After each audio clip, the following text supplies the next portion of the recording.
देश में कोरोना का ग्राफ लगातार 7वें आसमान पर बना हुआ है। दूसरी लहर का ये तांडव चुनौतियों का पहाड़ साबित हो रहा है, लेकिन केंद्र सरकार ने भी अब इस महामारी के खिलाफ एक बार फिर मोर्चाबंदी शुरू कर दी है। केंद्र सरकार एक एक जान बचाने की खातिर दिन रात एक किए हुए है और पूरा देश प्रधानमंत्री नरेंद्र मोदी की अगुवाई में मुसीबत की इस घड़ी में कोरोना की चेन को तोड़ने की कोशिश में जुटा है।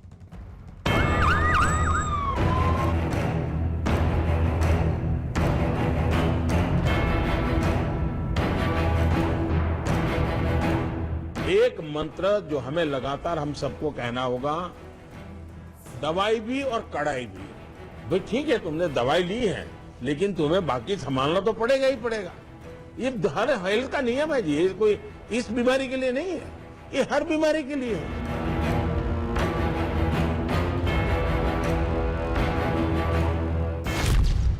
बेकाबू वायरस के खिलाफ सबसे बड़ी जंग।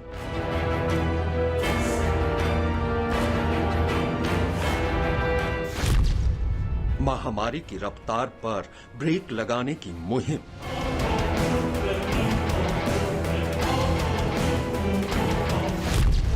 कोरोना पर नकेल कसने को एकजुट हुआ तंत्र।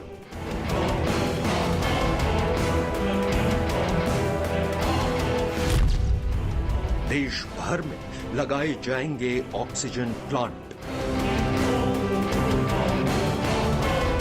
कोरोना के खिलाफ जिस जंग को 1 साल से ऊपर हो चुका है, वो जंग कब अपने आखिरी पड़ाव पर पहुंचेगी, ये अब तक एक सवाल बना हुआ है। लेकिन इस बीच वो आंकड़े और डरा देते हैं जो महामारी के रजिस्टर में रोजाना दर्ज हो रहे हैं।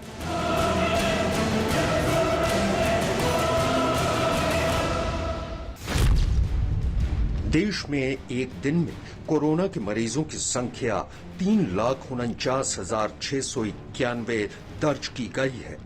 देश में एक दिन में कोरोना से होने वाली मौत की संख्या 2,767 है। लेकिन राहत देने वाली बात यह है कि एक दिन में 25,36,612 लोगों को कोरोना का टीका दिया जा चुका है। लगातार चौथा दिन है जब देश में 3 लाख से ज्यादा नए मरीज सामने आए हैं। मुसीबत का ये दौर भले ही लंबा होता जा रहा है, लेकिन सच तो ये है कि इसी भयावह मुसीबत से सबक लेते हुए केंद्र सरकार ने कोरोना को शिकस्त देने के लिए एड़ी चोटी का जोर लगा रखा है। हम सभी के धैर्य, हम सभी के दुख बर्दाश्त करने की सीमा की परीक्षा ले रहा है। बहुत से अपने हमें असमय छोड़कर चले गए हैं। कोरोना की पहली वेव का सफलतापूर्वक मुकाबला करने के बाद देश हौसले से भरा हुआ था, आत्मविश्वास से भरा हुआ था। लेकिन इस तूफान ने देश को झकझोर दिया है। साथियों, बीते दिनों इस संकट से निपटने के लिए मेरी अलग अलग सेक्टर्स के एक्सपर्ट्स के साथ, विशेषज्ञों के साथ लंबी चर्चा हुई है। हमारी फार्मा इंडस्ट्री के लोग हों, वैक्सीन मैन्युफैक्चरर्स हों, ऑक्सीजन के प्रोडक्शन से जुड़े लोग हों या फिर मेडिकल फील्ड के जानकार, उन्होंने अपने महत्वपूर्ण सुझाव सरकार को दिए हैं। इस समय हमें इस लड़ाई को जीतने के लिए एक्सपर्ट्स और वैज्ञानिक सलाह को प्राथमिकता देनी है।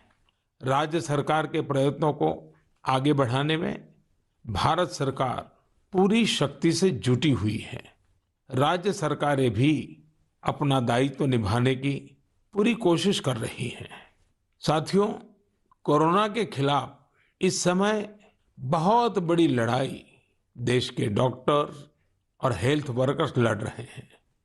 पिछले 1 साल में उन्हें इस बीमारी को लेकर हर तरह के अनुभव भी हुए हैं। भारत जैसे घनी आबादी वाले देश में कोरोना के खिलाफ लड़ाई हरगिज आसान नहीं हो सकती। यही वजह है कि दूसरी लहर का सामना करने के लिए पूरा सरकारी अमला एकजुट हो चुका है। एक तरफ केंद्र सरकार राज्यों को ऑक्सीजन से मदद कर रही है, तो दूसरी तरफ केंद्र सरकार ने एक मास्टर प्लान भी तैयार किया ताकि कोरोना पर ब्रेक लग सके। सरकार की कोशिशों का अंदाजा ऐसे ही लगाया जा सकता है कि व्यवस्थाओं के सारे दरवाजों को कोरोना वायरस के खिलाफ खोल दिया गया है।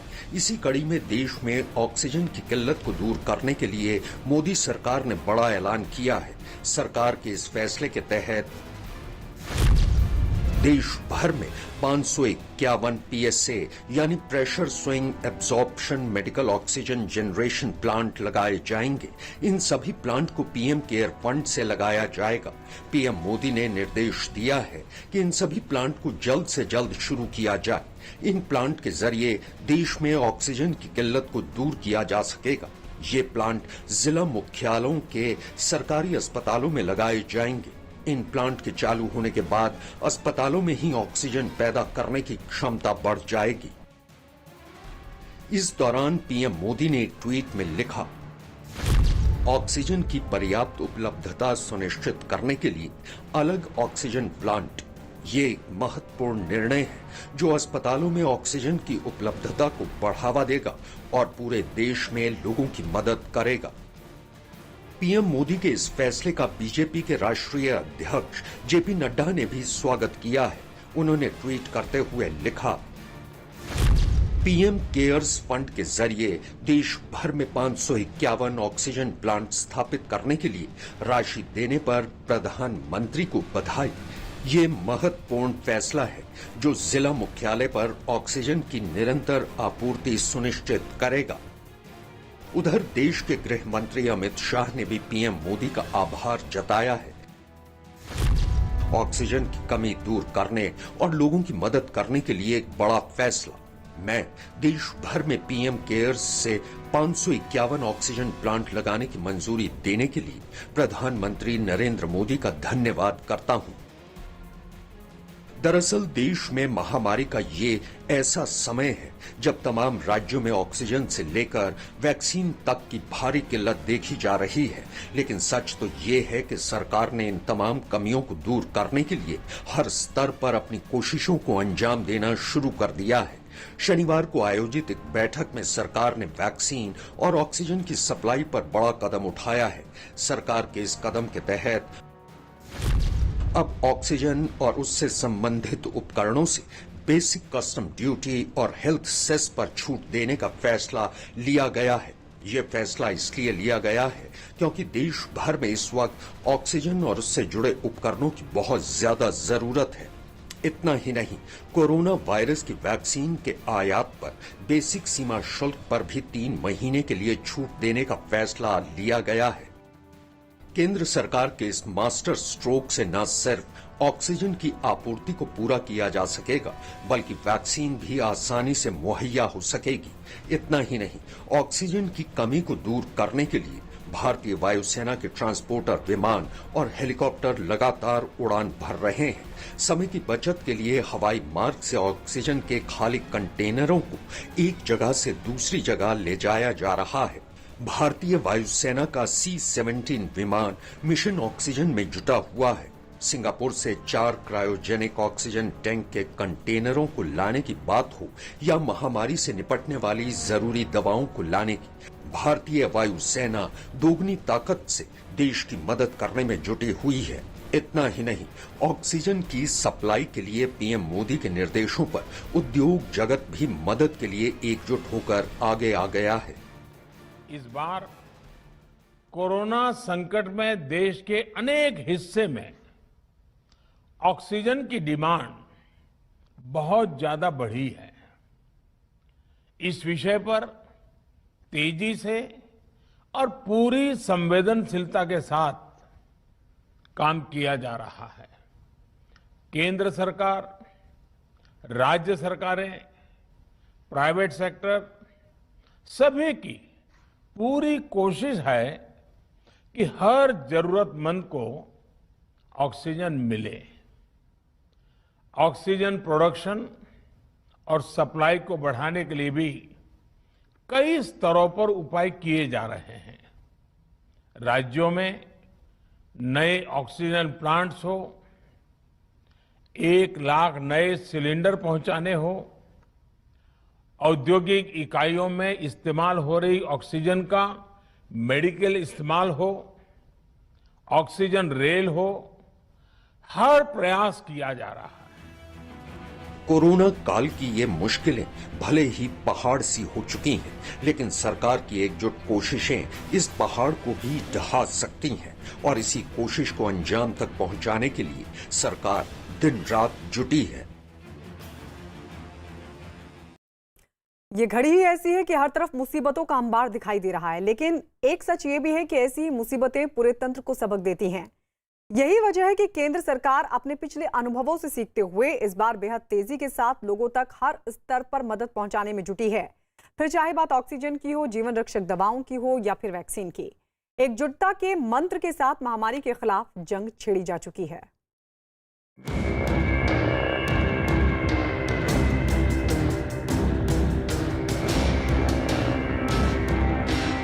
कोरोना के खिलाफ देश आज फिर एक बहुत बड़ी लड़ाई लड़ रहा है। महामारी के खिलाफ महायुद्ध। कोरोना काल में एकजुटता का मंत्र, गांव-गांव तक वैक्सीनेशन का प्लान। महामारी का ये दौर कोई एक मुसीबत लेकर नहीं आया है। इस वक्त एक साथ कई चुनौतियों का सामना पूरा देश कर रहा है। कहीं दवाओं की किल्लत है, कहीं अस्पताल में बेड कम पड़ रहे हैं, कहीं वैक्सीन की कालाबाजारी हो रही है, तो कहीं जीवन रक्षक दवाओं की किल्लत देखी जा रही है। मुसीबत की ये लहर हर तरफ से देश को घेरे हुए है, लेकिन सच तो ये है कि महामारी के खिलाफ केंद्र महायुद्ध का शंखनाद कर चुका है। मैराथन बैठकों के जरिए राज्यों को वक्त वक्त पर सही दिशा निर्देश दिए जा रहे हैं। इसी कड़ी में देश के प्रधानमंत्री ने राज्यों को एकजुटता का मंत्र दिया है। पीएम मोदी ने राज्यों के साथ की गई बैठक में दावा किया है कि अगर हम एक राष्ट्र की तरह काम करेंगे तो संसाधनों की कोई कमी नहीं होगी। इस दौरान पीएम मोदी ने कहा कि देश के कोने कोने तक ऑक्सीजन की सप्लाई के लिए रेलवे और एयरफोर्स को डिप्लॉय किया गया है, ताकि कम समय में राज्यों की जरूरत को पूरा किया जा सके। पीएम मोदी ने राज्यों से ये भी कहा कि जरूरी दवाओं और इंजेक्शन की ब्लैक मार्केटिंग करने वालों के खिलाफ सख्ती से निपटा जाए। बैठक में पीएम मोदी ने दावा किया कि राज्यों को 15 करोड़ से ज्यादा वैक्सीन की डोज मुफ्त पहुंचाई जा चुकी हैं। अस्पतालों की सुरक्षा पर पीएम मोदी ने कहा कि इसकी अनदेखी नहीं की जा सकती। इतना ही नहीं, पीएम मोदी ने यह भी कहा कि लोग पैनिक ना करें, इसके लिए लोगों को जागरूक किया जाए। देश में ऑक्सीजन की सप्लाई बेरोक टोक की जा सके, इसके लिए पीएम मोदी ने वीडियो कॉन्फ्रेंसिंग के जरिए उन उद्योगपतियों से भी बात की है जिन्हें देश में ऑक्सीजन सप्लाई का सबसे बड़ा उत्पादक माना जाता है। खास बात यह है कि देश में ऑक्सीजन सप्लाई को लेकर पीएम मोदी के निर्देशों का असर भी दिखने लगा है। इतना ही नहीं, कोरोना की इस बेकाबू स्पीड पर ब्रेक लगाने के लिए पीएम मोदी जन भागीदारी का मंत्र भी लोगों को देते आए हैं। अनुशासन और धैर्य के साथ कोरोना से लड़ते हुए आप देश को यहां तक लाए हैं। मुझे विश्वास है जन भागीदारी की ताकत से हम कोरोना के इस तूफान को भी परास्त कर पाएंगे। आज हम अपने चारों ओर देख रहे हैं कि कैसे कई लोग, कई सामाजिक संस्थाएं जरूरतमंदों तक मदद पहुंचाने में दिन रात जुटे हैं। दवाई पहुंचाना हो, खाने या रहने की व्यवस्था करनी हो, लोग पूरे मनोयोग के साथ काम कर रहे हैं। मैं इन सभी के सेवा भाव को आदरपूर्वक नमन करता हूं। कोरोना के खिलाफ लड़ाई को ना तो कोई सरकार अकेले लड़ सकती है और ना ही कोई सिस्टम इससे अकेले जीत सकता है। इसीलिए प्रधानमंत्री नरेंद्र मोदी बार बार जन भागीदारी का संदेश दे रहे हैं, क्योंकि लोगों के एकजुट प्रयास से ही कोरोना के चेन को तोड़ा जा सकता है। महामारी की ये दूसरी लहर पहले से न सिर्फ कई गुना तेज बल्कि नई चुनौतियों के साथ ये लहर लोगों पर अपना शिकंजा कस रही है। जिसका सीधा असर न सिर्फ लोगों के स्वास्थ्य पर हो रहा है बल्कि देश की अर्थव्यवस्था पर भी खतरा मंडरा रहा है। लिहाजा इस बार केंद्र सरकार ने लोगों को ये संदेश भी दिया कि बिना लॉकडाउन के कैसे कोरोना के खिलाफ लड़ा जा सकता है। हालांकि उन्होंने लॉकडाउन को राज्य सरकारों का आखिरी विकल्प जरूर करार दिया। आज की स्थिति में हमें देश को लॉकडाउन से बचाना है। मैं राज्यों से भी अनुरोध करूंगा कि वो लॉकडाउन को अंतिम विकल्प के रूप में ही इस्तेमाल करें। लॉकडाउन से बचने की भरपूर कोशिश करनी है और माइक्रो कंटेनमेंट जोन पर ही ध्यान केंद्रित करना है। हम अपनी अर्थव्यवस्था की सेहत भी सुधारेंगे और देशवासियों की सेहत का भी ध्यान रखेंगे। यही नहीं, देश के प्रधानमंत्री ने एंटीवायरल ड्रग रेमडेसिविर के कोटे को भी बढ़ा दिया है। यानी 30 अप्रैल तक राज्यों को जितनी रेमडेसिविर दी जानी थी, अब उससे ज्यादा इंजेक्शन राज्यों को दिए जाएंगे। मसलन महाराष्ट्र को पहले 30 अप्रैल तक 2,69,000 रेमडेसिविर इंजेक्शन मिलने वाले थे, लेकिन पीएम मोदी के दखल के बाद अब इनकी संख्या बढ़ाकर 4,35,000 कर दी गई है। दिल्ली को 30 अप्रैल तक पहले 61,900 रेमडेसिविर इंजेक्शन मिलने वाले थे, लेकिन अब इनकी तादाद बढ़ाकर 72,000 कर दी गई है। छत्तीसगढ़ के लिए पहले 48,000 का कोटा तय किया गया था, लेकिन अब इस कोटे को बढ़ाकर 75,000 कर दिया गया है।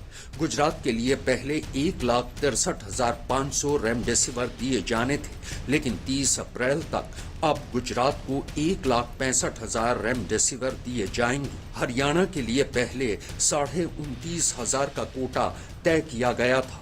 राज्य में हालात बिगड़ने के बाद अब हरियाणा का कोटा बढ़ाकर 35,000 कर दिया गया है। इसी तरह यूपी को पहले 1,22,800 रेमडेसिविर मिलने थे, लेकिन अब उत्तर प्रदेश को 30 अप्रैल तक 1,63,000 रेमडेसिविर दिए जाएंगे। दरअसल रेमडेसिविर कोरोना काल में एक रामबाण एंटीवायरल ड्रग मानी जा रही है। ये न सिर्फ कोरोना के प्रभाव को कम करती है, बल्कि मरीजों को जल्द से जल्द ठीक होने में भी मदद करती है। यही वजह है कि महाराष्ट्र के सीएम उद्धव ठाकरे भी पीएम मोदी का शुक्रिया अदा कर चुके हैं। उधर देश के वैक्सीनेशन प्रोग्राम को रफ्तार देने के लिए भी केंद्र सरकार ने एड़ी चोटी का जोर लगा दिया है। राष्ट्रीय पंचायत दिवस पर पीएम मोदी ने लोगों से गांव-गांव तक वैक्सीन पहुंचाने की अपील की है। हमें सारी सावधानियों का पालन भी करना है और ये भी सुनिश्चित करना है कि गांव के हर एक व्यक्ति को वैक्सीन की दोनों डोज भी लगें।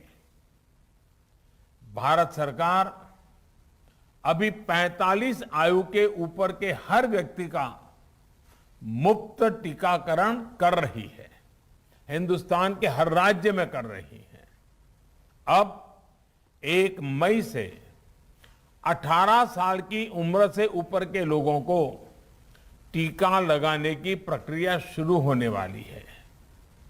आप सभी साथियों के सहयोग से ही ये टीकाकरण अभियान सफल होगा।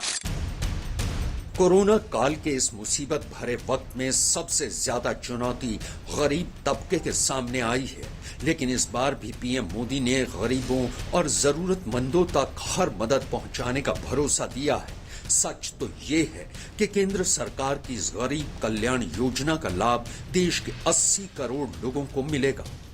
इस मुश्किल समय में कोई भी परिवार भूखा न सोए, गरीब से गरीब का भी चूल्हा न जले, ये भी हमारी जिम्मेदारी है। कल ही भारत सरकार ने प्रधानमंत्री गरीब कल्याण योजना के तहत मुफ्त राशन देने की योजना को फिर से आगे बढ़ाया है। मई और जून के महीने में देश के हर गरीब को मुफ्त राशन मिलेगा। इसका लाभ 80 करोड़ से ज्यादा देशवासियों को होगा। इस पर केंद्र सरकार 26,000 करोड़ रुपए से अधिक खर्च करेगी। साथियों, ये राशन गरीबों का है, देश का है। अन्न का हर दाना उस परिवार तक पहुंचे, तेजी से पहुंचे, समय पर पहुंचे, जिसको इसकी जरूरत है, ये सुनिश्चित करना भी हम सबका काम है। और मुझे विश्वास है कि राज्य सरकारें और पंचायत के हमारे साथी बखूबी इसको भी निभाएंगे। कोरोना काल की इस दूसरी लहर का ये समर कब थमेगा, ये कोई नहीं जानता, लेकिन इतना तय है कि सरकार के प्रयास और एकजुटता का मंत्र इस वायरस पर नकेल जरूर कस सकता है। कोरोना वायरस के खिलाफ जारी जंग का सबसे बड़ा सच ये है कि इसे फैलने से रोकने के लिए इसकी चेन को तोड़ना बेहद जरूरी है। लिहाजा केंद्र सरकार के साथ साथ देश के सभी राज्यों की सरकारें हर वो जरूरी कदम उठा रही हैं जिससे कोरोना की दूसरी वेव की रफ्तार पर ब्रेक लगाई जा सके। लिहाजा इस वक्त देश में कहीं वीकेंड कर्फ्यू है तो कहीं कंप्लीट लॉकडाउन लगा हुआ है ताकि कोरोना को हराया जा सके।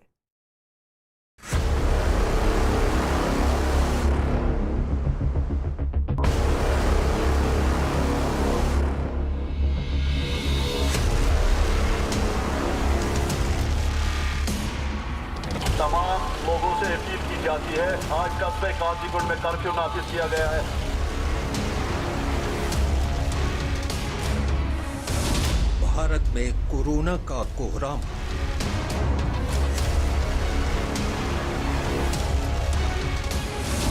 वायरस ने थामी जिंदगी की रफ्तार।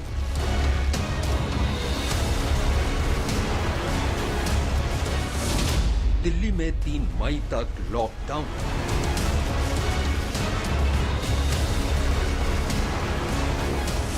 पूरे देश में लगा वीकेंड कर्फ्यू।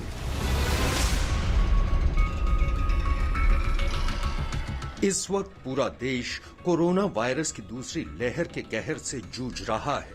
वायरस से चारों तरफ कोहराम मचा हुआ है। एक बार फिर जिंदगी की रफ्तार थम चुकी है। देश के तमाम बड़े शहरों में सन्नाटा पसरा हुआ नजर आ रहा है। दिल्ली में कोरोना के बढ़ते मामलों की वजह से सरकार ने 3 मई तक लॉकडाउन बढ़ाने का ऐलान कर दिया। मुंबई में तो 30 अप्रैल तक पहले से ही लॉकडाउन लगा है। मध्य प्रदेश की राजधानी भोपाल में भी कोरोना संक्रमितों की तादाद बढ़ने की वजह से कोरोना कर्फ्यू लगाना पड़ा। उत्तर प्रदेश की राजधानी लखनऊ में भी वायरस की वजह से सरकार को वीकेंड कर्फ्यू लगाना पड़ा। केरल के कोच्चि में भी वीकेंड कर्फ्यू लगा है। यहाँ पुलिस उन होटल वालों के खिलाफ कार्रवाई करती दिखी जिन्होंने लॉकडाउन के दौरान नियमों को तोड़ा। तमिलनाडु की राजधानी चेन्नई में भी कोरोना के बढ़ते मामलों की वजह से सरकार को संडे कर्फ्यू लगाना पड़ा।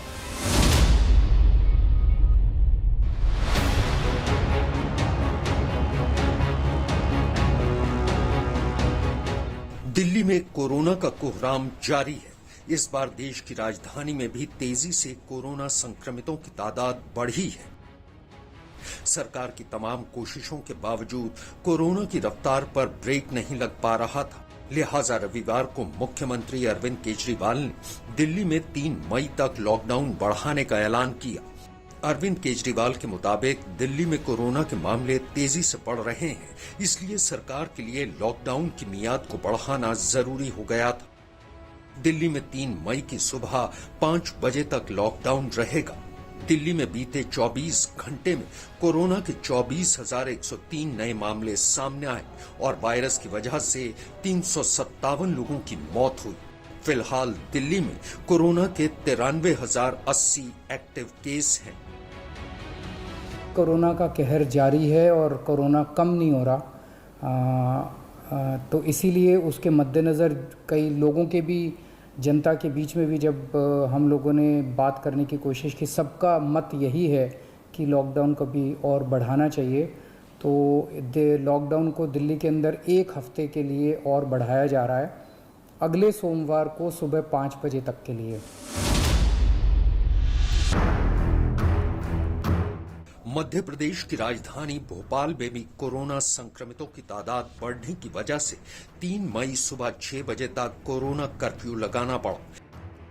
आलम यह है कि भोपाल के हबीबगंज रेलवे स्टेशन पर प्लेटफॉर्म नंबर 6 पर कोविड मरीजों के लिए आइसोलेशन स्पेशल एक्सप्रेस तैयार की गई, यानी रेलवे स्टेशन की पटरियों पर एक रेल कोच में 320 पलंग का अस्पताल बनाया गया है। इस रेलवे प्लेटफॉर्म पर पीपीई किट पहनकर जीवन रक्षक दल भी तैनात किए गए हैं। प्लेटफॉर्म नंबर 6 पर कोरोना संक्रमितों के लिए बने इस अस्पताल में ऑक्सीजन बेड भी उपलब्ध है। इसके अलावा सूबे के स्वास्थ्य विभाग ने मरीजों की मॉनिटरिंग के लिए प्लेटफॉर्म पर ही एक कंट्रोल रूम भी बनाया है। मध्य प्रदेश में पिछले 24 घंटों में 12,918 कोरोना के नए मामले, 104 मौत और 11,091 रिकवरी दर्ज की गई। रेलवे का हमारा कोविड का आइसोलेशन सेंटर शुरू हुआ है, जिसमें रेलवे के कोचेज में आइसोलेशन वार्ड बनाए हैं। प्रत्येक कोच को एक वार्ड का दर्जा दिया गया है, जिसमें 18 पेशेंट भर्ती होंगे। हर कोच में हमारे सभी मेडिकल बैकअप की व्यवस्था की गई है, दवाइयाँ हैं। उत्तर प्रदेश की राजधानी लखनऊ में भी वायरस की वजह से सरकार को वीकेंड कर्फ्यू लगाना पड़ा, जिसकी वजह से राजधानी लखनऊ की सड़कों पर सन्नाटा ही पसरा हुआ नजर आया। देश में कोरोना की दूसरी वेव में उत्तर प्रदेश में भी संक्रमण के मामले तेजी से बढ़े हैं और वायरस की रफ्तार को रोकने के लिए प्रदेश सरकार ने कई कदम उठाए हैं।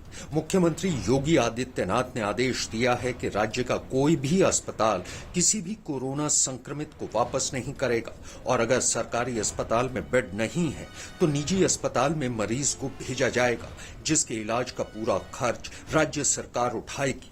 इसके अलावा मुख्यमंत्री योगी आदित्यनाथ कोरोना के खिलाफ जारी जंग पर खुद नजर रखे हुए हैं।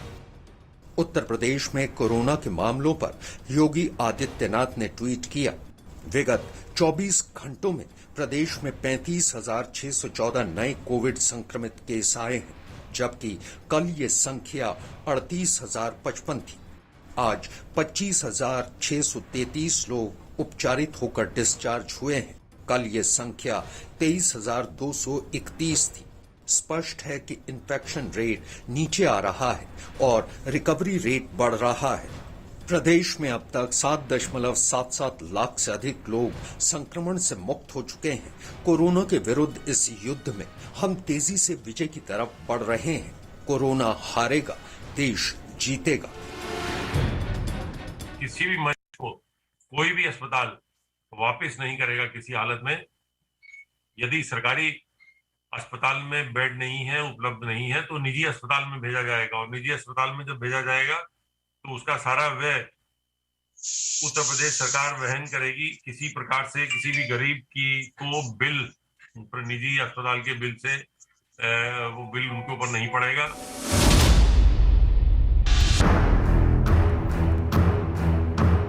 महाराष्ट्र में कोरोना ने पिछले साल से ही कोहराम मचा रखा है और इस बार भी महाराष्ट्र कोरोना की दूसरी वेव से जूझ रहा है। लिहाजा सूबे की सरकार को कोरोना की रफ्तार पर ब्रेक लगाने के लिए लॉकडाउन का ऐलान करना पड़ा था। इसके अलावा सरकार ने एक अहम फैसला लेते हुए ये ऐलान भी किया है कि वैक्सीनेशन के तीसरे फेज में सभी लोगों को वैक्सीन फ्री में लगाई जाएगी। इतना ही नहीं, 18 साल से ऊपर वालों को भी वैक्सीन फ्री में लगाई जाएगी। लेकिन महाराष्ट्र सरकार के मुताबिक राज्य वैक्सीन की कमी की किल्लत से भी जूझ रहा है।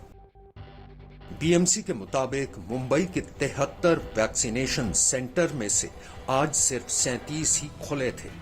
रविवार का दिन होने की वजह से मुंबई के वैक्सीनेशन सेंटरों पर आज वैक्सीन लगवाने के लिए सुबह से ही बड़ी संख्या में भीड़ जुटने लगी थी।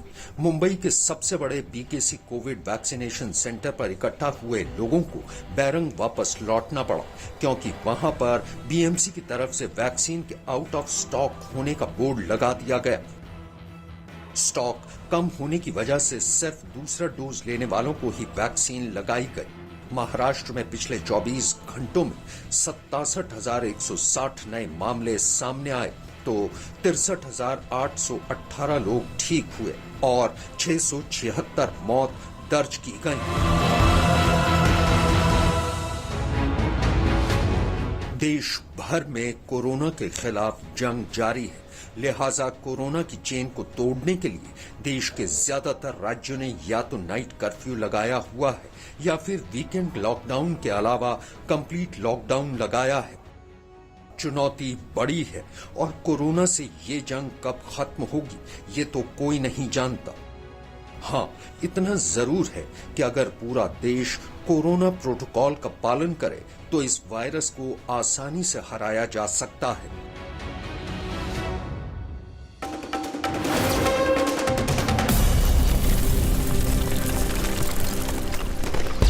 भ्रम